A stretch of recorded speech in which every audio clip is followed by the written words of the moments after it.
You're listening to Just My Show, your number one source for pop culture. Is there any similarity between you and Edward Stratton? Certainly not monetarily. Edward was pretty loaded, as I recall. Yeah. No, there's a lot of similarities in the sense that, after a while, I think they were writing to me from the standpoint of what I do comedically and what I like to do, and some of the physical comedy that I like to do, and I think the boyishness of Edward and the hopefully the honesty and the basic underlying, I don't want to say goodness because I'm not all that good, but underlying well-meaningness, let's put it that way. Okay, fair enough. That he had, and the willingness to take things as they come to him and make the best out of them. And I like that about Edward. He was a good guy. So what was it about the relationship between Edward and Ricky that really made this show work so well? I think the fact that they, plain and simple, they loved each other, and no matter what kind of conflicts they had, and comedy is all about conflict, and so we definitely had a lot of those. But in the end, the truth was that the bond was that they loved each other right down to their bones, and they wished each other well all the time, and so essentially they were each other's champions in life, and that's what made it work. And also the fact that I guess, knowing Edward as I did, it was two kids growing up together. One of them would happen to be a lot older than the other one. So you mentioned the cast before and how great a cast it was. The kids on the show in particular, obviously Ricky, but then Alfonso Ribeiro and Jason Bateman, all went on to do other great things. Did you know at the time that there was so much talent there? Yeah, I particularly knew it about Jason. I mean, he was really, his comic timing and his whole comic sense was really extraordinary for a kid his age. And Alfonso was just oozing talent out of his pores, He had just come from the Tap Dance Kid when he came to us, where he had, been a dancing maven. I mean, he'd been unbelievable.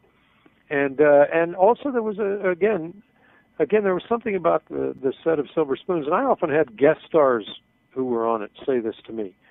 You guys are all just like so willing to do it and have a good time doing it, And I think that had a lot to do with it. And yeah, I definitely knew that both of them were extremely talented and probably would go on. And I felt the same way about Rick. I mean, the thing I felt most about Rick was that it wasn't like working with a kid. I mean, he wasn't a typical kid actor. He was an actor, just from the get-go.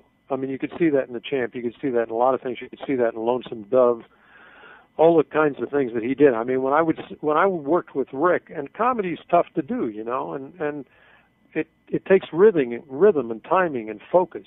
And working with him was like working with another adult actor in the sense that we would talk about that rhythm and we'd talk about that timing and the focus and what he needed to do and what I would need from him to make my joke pay off and what he would need from me.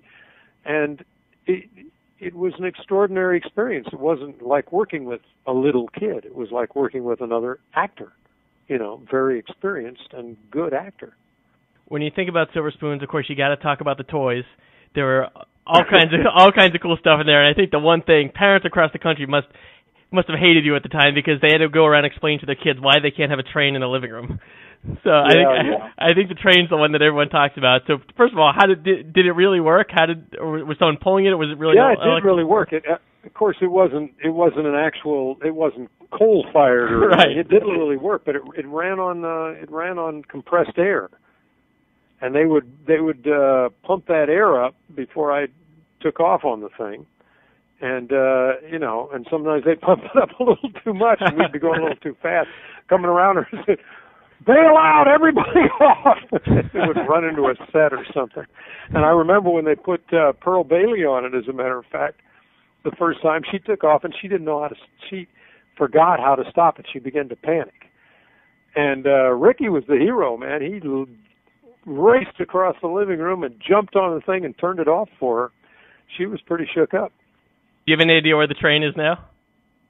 I have no idea. You know, remember when I married Kate, she redecorated and it was gone. Right. We always resented her for that. Do you save anything from the show? Do you still have your conductor's hat, anything like that?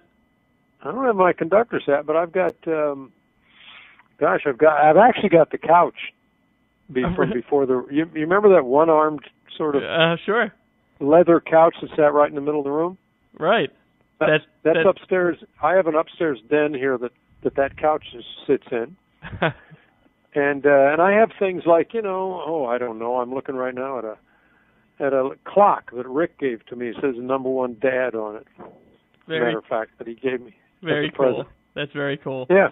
For more, go to www.justmyshow.com.